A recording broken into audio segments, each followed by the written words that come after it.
안녕하세요 여러분. 오늘은 채권시장의 최근 동향과 하반기 채권시장 전망, 그리고 이에 따른 채권 투자 전략에 대해 알아보려고 합니다.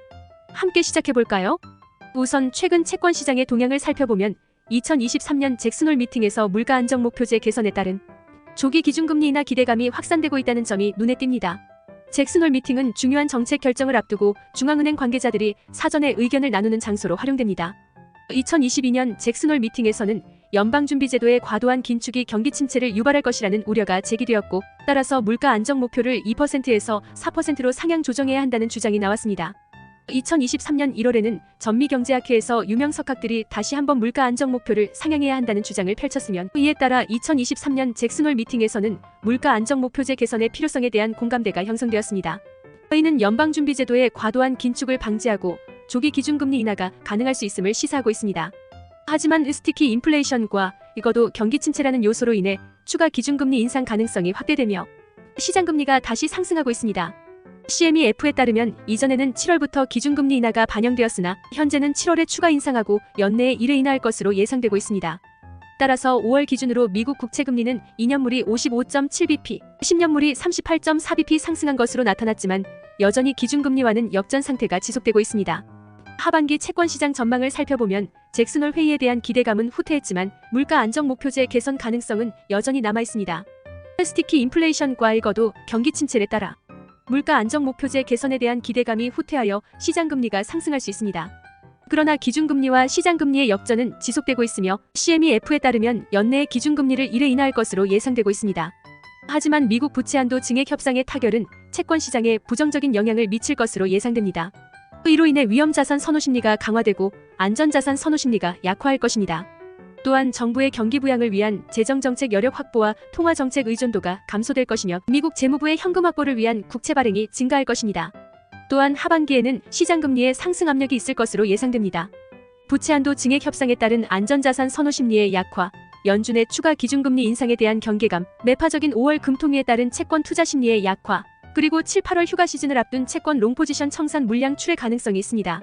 하지만 3분기 중반 이후에는 통화정책 전환에 대한 기대감으로 인해 시장금리가 하락할 것으로 예상됩니다. 경제성장률은 예상보다 부진하고 인플레이션은 지속될 것이지만 통화정책 전환에 대한 기대감이 확산될 것입니다. 특히 중국 리오프닝으로 인한 경기 회복이 예상보다 더디게 진행되는 상황에서 글로벌 경제성장률 개선은 제한적일 것으로 예상됩니다. 또한 우리나라는 하느니 하반기에 경제성장률 1.8%를 달성하기 위해 분기별로 0.8% 이상 성장해야 하지만 실현 가능성은 낮을 것으로 예상됩니다. 하지만 구조적 상승 요인에 따라 물가 상승률은 하반기에 상승할 가능성이 있으나 그 폭은 제한적일 것입니다. 또한 8월 말에 잭슨홀 회의에서 물가 안정 목표제도 개선에 대한 공감대만 형성된다 하더라도 향후 통화정책 전환에 대한 기대감이 재차 확산될 것으로 예상됩니다. 내부 모델에 따르면 다소 높은 물가 전망에도 불구하고 기준금리는 2분기를 정점으로 하락 추세로 전환될 것입니다. 또한 내년 총선을 앞두고 정부가 경기 부양을 위해 나설 경우 정책조합 차원에서의 통화정책 지원이 필요할 것으로 예상됩니다. 내년 총선을 앞두고 지지율이 낮아진 윤석열 정부가 경기 부양을 위해 나설 것으로 예상됩니다. 반도체 경기 회복에 따른 무역수지 개선 폭이 제한될 경우 정부의 경기 부양 정책 필요성이 확대될 것입니다. 또한 세수 부족으로 인해 추경과의 정책 조합을 위해 하느니 기준금리 인하를 고려할 가능성도 배제할 수 없습니다. 또한 금융 안정을 위한 통화정책 전환의 필요성도 확대될 것으로 예상됩니다. 금융당국은 부동산 PF-ABCP를 대출로 전환하고 부실자산 상각을 추진할 예정입니다. 또한 가계대출 급감에도 불구하고 금융권 연체율이 증가하고 있으며 한국의 대외 건전성 지표도 악화하고 있습니다. 금융당국은 6월 말에는 은행 LCR 및 예대율의 한시적 완화가 종료될 예정이며 9월 말에는 코로나19 피해 지원 대출 지원이 종료될 것으로 예상됩니다. 마지막으로 하반기 채권 투자 전략에 대해 이야기해보겠습니다. 전략 1- 시장금리 상승 대응. 2분기부터 3분기 초에 시장금리가 상승한다면 그것을 채권 매수의 기회로 활용할 수 있습니다. 통화정책 완화 기대감에 따라 시장금리는 단기물 중심으로 하락하고 불스팁 현상도 나타날 것입니다. 물가 상승 완화 정도에 따라 2년 또는 3년 구간이 상대적으로 강세를 보일 것이며 이는 물가 수준에 따라 달라질 수 있습니다. 예를 들어 하는 총재의 예상대로 일시적인 2% 수준이라면 2년 구간이 강세가 될 것이고 3% 이상이 지속된다면 3년 구간이 강세로 나타날 것입니다. 2024년에는 경기 회복이 완만하게 진행될 전망이며 구조적인 인플레이션에 따라 장단기 수익률 곡선이 정상화될 것입니다. 그러나 낮은 가능성이지만 물가 목표치가 상향 조정될 경우 10년 이상의 금리는 일시적으로 물가 목표치 이상으로 상승할 수도 있으므로 주의가 필요합니다. 따라서 시장 금리가 상승할 때는 단기 매수, 장기 매도, 그리고 초장기 매수 포지션을 구축하는 것을 추천합니다. 전략 2- 신용채권 상대적 강세 대응.